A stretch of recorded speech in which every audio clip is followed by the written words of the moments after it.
Hawa wafungaji wawili wa Simba mechi ya KMC ndio hawa walifunga mechi ya Mashujaa. Kwa hiyo ameendeleza form nzuri ambayo ilikuwa nayo leo. Kwa hiyo Simba ilikuwa timu bora. Kwenye kucheza sijaona muundo wa mwalimu mpya. Sijaona mbinu za makusudi za mwalimu mpya. Kwamba Simba labda anacheza mabeki watatu au Simba anacheza na wing backs au Simba anacheza na striker watatu au Simba anacheza na strikers wawili. Unaelewa?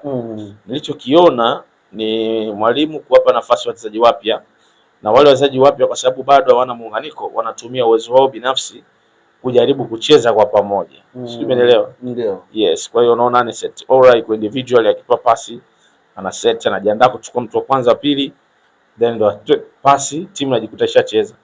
Basi Gay anakuja kulia na kati anataka kushuti mwenyewe, anaona inakuwa ngumu, ndo anampa mtu pasi. Chama ndo yule ambaye anajitahidi kuwatafuta wachezaji wenzake. Ana mpira na wapasia, anaomba tena, anajaribu kuplay make kwa sababu alishawahi kuwepo Simba, anajua majukumu yake.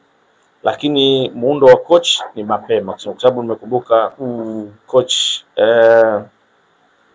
Steven Becker hana hata miezi miwili Tanzania. Kwa hiyo kusema kaibadilisha Simba kwa eneo hilo kiukweli inakuwa ngumu, ila naona mchango wa wachezaji wapya wa Simba waliosajiliwa wakionyesha uwezo binafsi ambao unasaidia Simba kupata matokeo. Mmoja wapo ni Basi Gay, amekuwa man of the match tena mara 2 mfululizo. Nadhani tokea msimu umeanza hakuna mchezaji mpya ambaye amekuwa man of the match mara 2 mfululizo. Kwa timu zote 16.